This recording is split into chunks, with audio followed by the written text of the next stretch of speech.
पिछले सेशन में हमने पढ़ा जावा आपको जो कोड प्रोवाइड करती है वो मशीन इंडिपेंडेंट अर्थात प्लेटफॉर्म इंडिपेंडेंट होता है। किसी भी मशीन पे आप उसे रन कर सकते हैं। ऐसा क्यों है? बाकी सारी लैंग्वेजेस भी हैं, वो ऐसा क्यों नहीं कर पाती?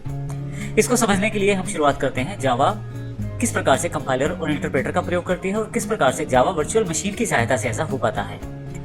आइए सबसे पहले समझते हैं जावा किस प्रकार से कंपाइलर और इंटरप्रेटर दोनों का प्रयोग करती है।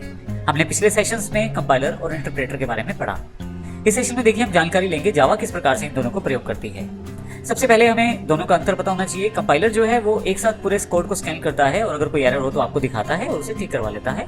फाइनली जावा में कंपाइल करने के पश्चात यहाँ देखिए ये सोर्स कोड जावा का है। अगर उसको कंपाइलर कंपाइल करे तो वो बाइट कोड्स में कन्वर्ट हो जाता है, जो एक तरह की क्लास फाइल होती है जिसका प्रयोग इंटरप्रेटर द्वारा किया जाता है।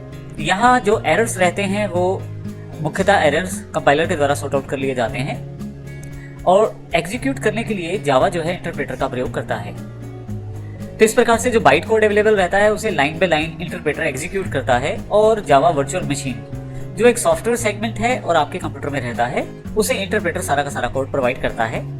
फाइनली जावा वर्चुअल मशीन उन इंस्ट्रक्शंस को क्रिएट करती है कोड के रूप में जो आपके प्लेटफॉर्म के अकॉर्डिंग होता है। जैसे मान लीजिए आप इंटेल प्लस विंडो का आर्किटेक्चर प्रयोग कर रहे हैं तो उसके अकॉर्डिंग ही जावा वर्चुअल मशीन आपको कोड प्रोवाइड करेगी। इस तरह से यदि AMD के साथ विंडो का प्रयोग कर रहे हैं तो उसके आर्किटेक्चर के अकॉर्डिंग आपको ये कोड प्रोवाइड किया जाएगा। इसी तरह से लाइनेक्स यूनिक्स या एंड्रॉइड डिवाइसेस के अकॉर्डिंग ही ये कोड आपको दिया जाता है। तो अल्टीमेटली जावा वर्चुअल मशीन एक सैंडबॉक्स की तरह, एक बॉक्स की तरह रहता है, वर्चुअल बॉक्स की तरह, जो प्लेटफॉर्म को देखते हुए फाइनल कोड क्रिएट करता है जिससे कि आपका कोड बड़ी आसानी से वहां एग्जीक्यूट हो जाता है। इससे कोई फर्क नहीं पड़ता कि प्लेटफॉर्म कौन सा है, क्योंकि ये जावा वर्चुअल मशीन के अंतर्गत ही इस कोड को तैयार किया गया है और इसी कारण से सभी डिवाइसेस पे कोड ये रन हो जाता है। आइए इसको थोड़ा और विस्तृत रूप से समझते हैं हम यहाँ पे।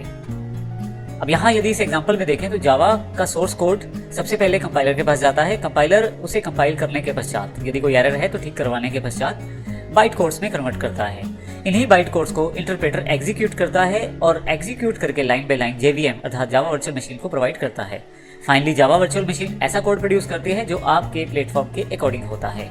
तो इस प्रकार से जावा वर्चुअल मशीन एक बहुत इंपॉर्टेंट पार्ट है जावा सेगमेंट का, जिससे कि जावा के द्वारा क्रिएट किए गए प्रोग्राम्स मशीन इंडिपेंडेंट होते हैं।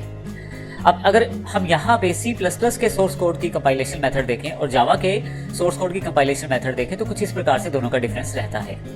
यदि C++ सोर्स कोड की बात की जाए तो डायरेक्ट C++ के सोर्स कोड को कंपाइलर कन्वर्ट करता है और यदि आप यहाँ देखें तो कंपाइलर के द्वारा प्रोड्यूस किया गया कोड डिफरेंट रहता है अकॉर्डिंग टू प्लेटफॉर्म। जैसे अगर आपका प्लेटफॉर्म इंटेल प्लस विंडो है तो हो सकता है डिफरेंट आपका कोड रहे, और यदि आपके पास यहाँ पे AMD विंडो है तो उसका कोड डिफरेंट हो सकता है, लाइनेक्स यूनिक्स का कोड डिफरेंट हो सकता है, लाइनेक्स यूनिक्स का कोड भी डिफरेंट हो सकता है। और यदि हम जावा वर्चुअल मशीन की बात करें तो सभी मशीन्स को according to platform code provide किया जाता है, जिससे जैसा आप आउटपुट चाहते हैं वैसा ही अलग अलग डिवाइसेस पे आ जाता है। फाइनली सब जगह एक जैसा ही आउटपुट आप ले सकते हैं क्योंकि जावा वर्चुअल मशीन जावा में कार्य करती है। तो इस प्रकार से हमने देखा जावा वर्चुअल मशीन की सहायता से ऐसा कोड प्रोड्यूस किया जाता है जो कोड आपका हर एक प्लेटफॉर्म पे एप्लीकेबल हो सकता है। और यही कारण है कि जावा के द्वारा तैयार किए गए प्रोग्राम्स जो रहते हैं वो अलग अलग डिवाइसेस पे बड़े आराम से चल पाते हैं और इसी कारण से 9 मिलियन से ज्यादा लोग इससे आज जुड़े हुए हैं। नेक्स्ट सेशन में हम देखेंगे कि किस प्रकार से जावा प्रैक्टिकल रूप में प्रयोग की जाती है और प्रैक्टिकल यूजेज जावा का एक्चुअल में क्या होता है।